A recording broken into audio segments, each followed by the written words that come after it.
Hello everyone, welcome to my YouTube channel. आज हम करेंगे क्लास 10th का चैप्टर 5 एक्सरसाइज 5.1 का क्वेश्चन नंबर 3। तो क्वेश्चन को रीड करते हैं। For the following APs right the first term and the common difference. तो देखिए, कोई भी सीरीज़ अगर एपी में है तो उसका जो कॉमन डिफरेंस है वो क्या होना चाहिए, कांस्टेंट होना चाहिए। ठीक है, तो हमारे पास जो जनरल सीरीज़ का जो फॉर्मूला था वो क्या था, A plus D, A plus 2d, A plus 3d and so on. ठीक है, तो इसमें जो ए होता है वो फर्स्ट टर्म होता है, यानी ये सीरीज़ जो है फर्स्ट टर्म है। ठीक है, इस सीरीज़ का जो ये नंबर है ये क्या है, फर्स्ट टर्म है। और अब बात करें अगर डी का, तो डी जो है निकलता है जो सेकंड टर्म है उसमें से फर्स्ट टर्म को माइनस करेंगे, यानी 1 - 3 दैट इज़ योर -2। ठीक है, अगर हमें नेक्स्ट टर्म भी देखना हो तो क्या ये सेम आ रहा है, तो देखते हैं। D is equal to -1 - 1। ठीक है, -1 - 1 दैट इज़ योर -2।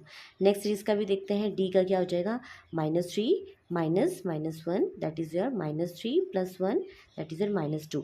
यानी जो कॉमन डिफरेंस है वो क्या है, -2 है। एंड फर्स्ट जो टर्म है वो क्या है, ए इज इक्वल टू 3 है।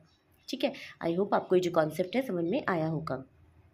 अब क्वेश्चन नंबर 2 को देखते हैं। तो क्वेश्चन नंबर 2 में ए हो जाएगा -5 एंड डी क्या हो जाएगा, जो सेकंड टर्म है उसमें से फर्स्ट टर्म को माइनस करना है।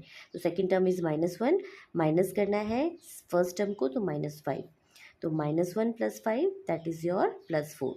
ओके, तो ये आपका जो है कॉमन डिफरेंस। तो ए हो गया आपका फर्स्ट टर्म एंड डी हो गया आपका कॉमन डिफरेंस।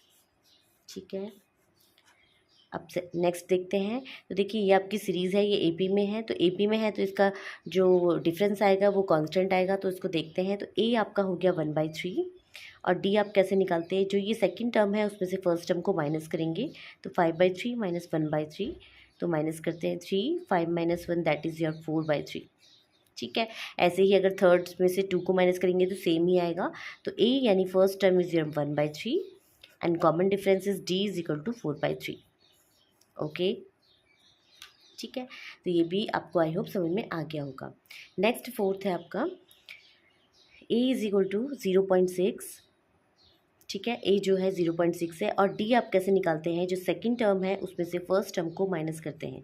तो माइनस करने का तरीका ये है, 1.7 आप इस तरीके से लिखेंगे, पॉइंट के नीचे पॉइंट लगाएंगे और 6 लिखेंगे। 7 में से 6 जाएगा 1 हो जाएगा। ठीक है, और 1 में से 0 जाएगा 1। तो आपका जो है डिफरेंस 1.1 आएगा। अगर हम चेक करना चाहते हैं कि नेक्स्ट जो है वो सही है कि नहीं है, तो हम फिर दोबारा क्या करेंगे, थर्ड टर्म में से सेकंड टर्म को माइनस करते हैं। यानी 2.8 में से माइनस करेंगे 1.7 को, तो माइनस करते हैं 2.8 - 1.7। 8 में से 7 जाएगा 1, 1.1। यानी कॉमन डिफरेंस जो है सेम आ रहा है। इट मीन्स हमारा जो फर्स्ट टर्म हो गया 0.6 हो गया and the common difference is 1.1। I hope आपको जो क्वेश्चन नंबर 3 है समझ में आ गया होगा। Thanks for watching.